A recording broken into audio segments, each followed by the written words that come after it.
All right, y'all, here's the Wurkkos WK30. It is a 3 LED light, 3 different types of LEDs. And let's go ahead and show y'all real quick the battery that came with this light. It's a 26650 that comes with it. There it is.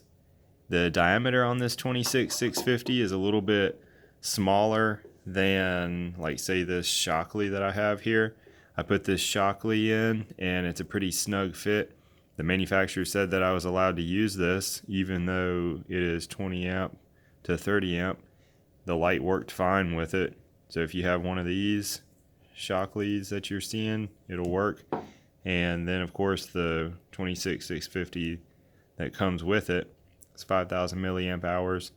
And of course it works because, well, it came with it. The only thing is the diameter is a little bit smaller, and I had to stuff some of the instruction manual down in there to kind of give it a little bit of a barrier to where it wasn't rattling around, because it would just move around. Since this light is able to operate on different types of batteries, and it comes even with an 18650 like adapter, it allows for a little bit of wiggle room with the battery that came with it. So now you know, if you want to get rid of some rattle, see, no noise whatsoever. Without that paper in there, it was making a little bit of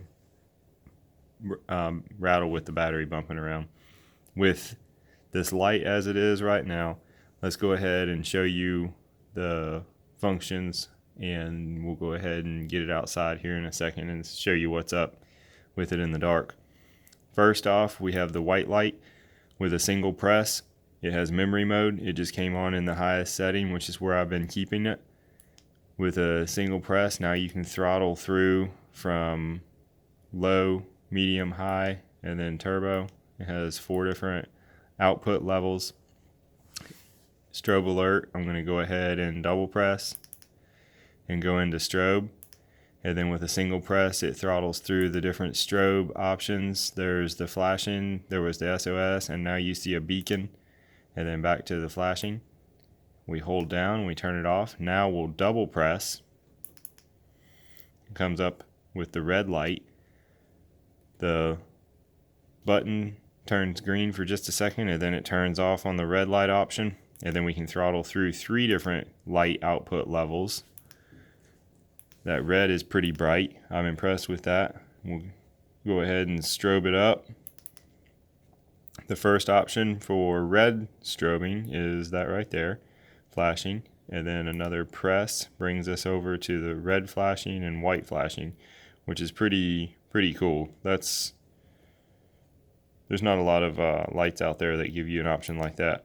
And then back to the red flashing. All right, and then we'll hold down on it to turn it off, and now we're going to press it 3 times. Oops, didn't press it 3 times quick enough. Got to go fast. And I'm glad that y'all saw that, because that is something to note. I've been noticing that you have to press it really fast to achieve this, the 2 presses or the 3 presses in this case. Here we are now in the UV mode, and notice how the button is doing a blue LED breathing. That's pretty cool. That would have been cool if they could have done the red LED with that red option in the light, in that button right there. That would have been really neat. I'll show y'all what I'm talking about here in a second. So here's the UV, only low and high, and that is the brightest UV light that I've ever had, and we'll show you that in the dark as well. This is gonna be your battery indicator, this button is, when you're charging it with the included cable. You can plug in right there and you can charge the battery internally, and when you're charging, the button's gonna be red. And then when you're done charging, it turns green. So what I was saying earlier is I thought it would be really neat if you turned this red LED on.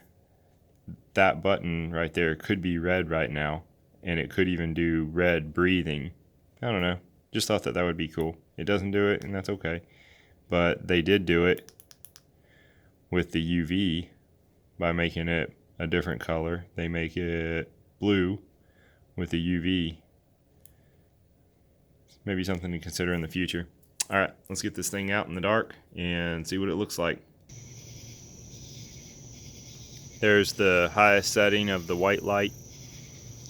I do want to note that when you press and hold that button, it comes on in the lowest setting. It omits the memory mode and comes up in the moonlight mode for you, and then turning it off and back on continues moonlight mode, and then you can go ahead and throttle through the brightness levels. Now let's do the red light. That's on the lowest setting. You're already seeing some light out there, and then medium, and then high, and that is really impressive. I mean, really, that's a lot of light for a red light, and you're gonna save your night vision that way, just so you know. I like that. And then let's try out UV. On the lowest setting, you're not really gonna see it as well. Maybe over here on the sidewalk, because it's just a little bit more shady. And there it is for close-up stuff, and then much brighter. And like I was saying a second ago, just the brightest UV light I have ever seen, ever had. Really amazing to be able to even come outside at night and shine it out in the yard and be able to see it lighting up in the grass. It's pretty crazy. And then in a dark room or in the house in the dark, you're really gonna see it. Pretty impressive. Alright, so there it is, brightest mode. And as always, if y'all have any questions, hit it up in the comments. Thanks so much for watching.